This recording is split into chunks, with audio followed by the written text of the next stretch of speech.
He's Phillip Rivers. He's now with the Colts, which sounds strange to say it. How did it feel when you put on that Colts uniform for the first time? It felt good. It's certainly different when you put on the same uniform for 16 years, but it felt good. It's nice that there's some blue in it, so kind of in a lot of ways felt right at home. Didn't feel like you were cheating on somebody? No, it's maybe had it been early March, it might have felt, but shoot, we kicked this thing off here in 2.5 weeks, so it feels good. What about all your Chargers gear? Where's that? I have it all. I kept it all. That was an interesting part of the whole move. I said I don't think there's any reason to bring it to Indiana, but we'll certainly save it and bring it back out one day. How about a garage sale? I think we'll hang on to it. It drives my wife crazy that I'll keep every sweatshirt and a pair of sweatpants that I've gotten over the years. But yeah, we got them all saved up. You're a hoarder? I mean, I don't know. I just have a heart. Yeah, not too bad. Not too bad. But there'll be an old, Chargers 17 shirt from 2008, and she'll go, "Why are you keeping that?" But can't help it. Do you have NC State gear at home? I do have some NC State gear. Yeah. I usually tend to bring that out, during the season. I'm sure it's the same everywhere. It gets to Friday, Saturday, and you start to represent your school around the locker room. So NC State stuff usually comes out in the fall. It's tough enough to play the position at a high level. Now you're changing, going from the West Coast to the Midwest, a new team here, late in your career. How difficult is this now, trying to get everybody together on the same page as the team leader? Well, it's definitely a challenge, but I do think being in a similar scheme and system has been helpful, and also being with Frank and Nick again. So we communicate. We know we're on the same page from that standpoint and what we're trying to get done. So that has been very helpful. People are asking me how's it going to take with getting used to receivers and all that. That's been really good. That's another thing with Nick being the receiver coach in San Diego for all those years. The things have been taught here, the little nuances of the routes and the conversions and all those things are exactly the same. So it's what I'm used to. So that certainly has helped. And we got a good group. So it's a challenge every day because there's little things that come up that you think, gosh, you're used to things happening a certain way. And it's like, well, yeah, we haven't had that come up in a practice with this particular player or this adjustment. And so they're good. Every day we learn something and get better. And it's just got to happen at an accelerated curve because of how close we are now to kickoff. What do you miss about California? Well, I guess the weather is the only thing that's different here so far. I mean, from a standpoint of when you get in training camp mode, you miss some of your buddies and people you've been around that you're used to seeing around the facility. But other than that, when you get in training camp mode, you're all about the team you're on and getting better every day. So I've really been thankful and enjoyed getting to know this locker room, this group of guys, this support staff, this coaching staff. It's really been a lot of fun to come into work every day. How much thought did you give to not playing this year, opting out? None really. I mean, I never even got even to where it was a real discussion. With your wife? Yeah, it was. We were unless there had been some crazy. I can't even think of the. What could have happened. I don't even know what the parameters could have been to make it become a discussion. But as everything kind of got situated, felt good about it. You look at you and you look at Brady and Ben and you look at Drew Brees. And what is it about that position that you can be in your late 30s, early 40s and still play at a high level? Well, I think we've obviously seen the quarterback position is evolving a little bit in a sense of now that you're better off if you can throw it and run it. Could you ever run it? Yeah, I don't. That's last option. That's last option for me. And if I'm out there and it looks like I may run, I always tell the wideouts, keep your eyes on me because I'd much rather flick it to you at the last minute. Could you outrun Brady right now? It'd be a heck of a race, but I like my chances. You could get Roethlisberger, couldn't you? I don't know now, Ben. I don't know. Ben's definitely got a little more agileness. Agileness, is that a word? A little more agility to him than I do when it comes to moving around.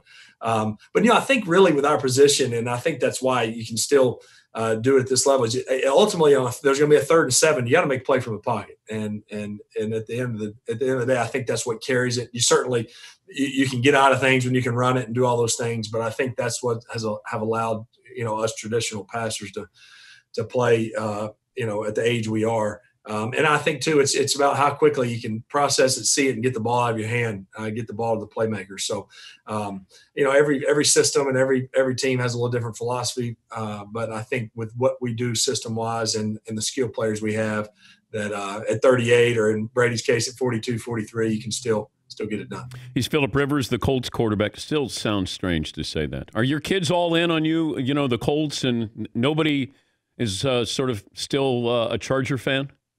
No, it's amazing what that family loyalty runs deep. It's like snap your fingers and it's all Colts. All of a sudden, T.Y.'s a receiver and this and that, and they're going, the whole deal. That's great. I think they still will because of how long I was there, and really some of them have as they've gotten older. The Keenan Allens and the Hunter Henrys and those guys, they'll still pull for those guys, as will I.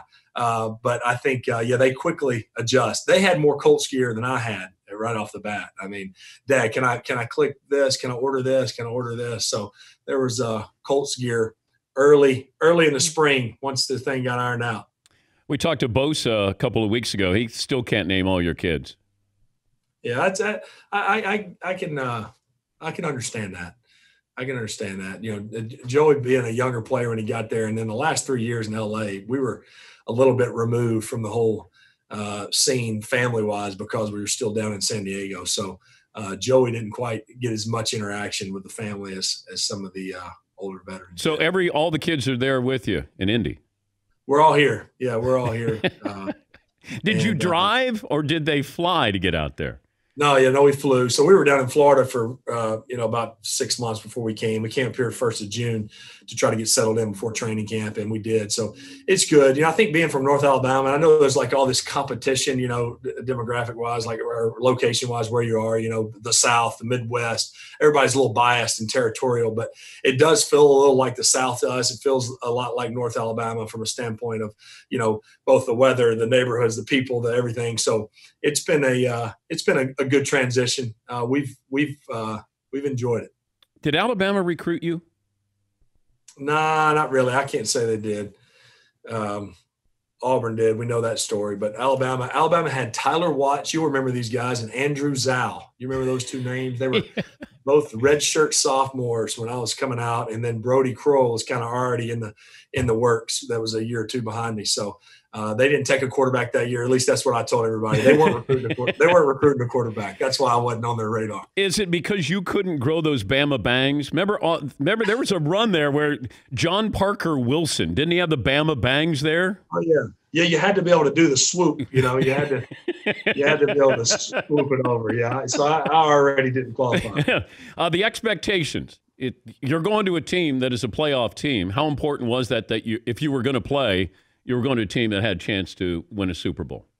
Yeah, it was definitely important. I mean, I still you always believe wherever you are you can win, but it was definitely important. And this franchise, this organization, head coach, the whole deal. You just know it's moving in the right direction. Played them last year, and then just seeing what they've done over the last couple of years, you knew it was a franchise and a team that was hungry and ready to make a run. So we're one day at a time. I know it's the boring old answer, but one day at a time. Just keep getting better and keep your head down and work. But our guys have really shown that, and we do that. So. But it's a heck of a group. It's one that's, I just feel like top to bottom, we got there's a lot of good players in there, and a good team led by a great head coach, and we're excited to see what we can do.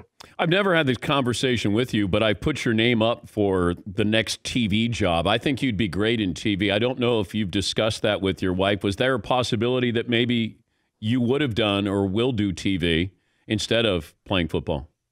I don't know that instead of playing football, but I don't. That's something I definitely don't want to say rule out for sure.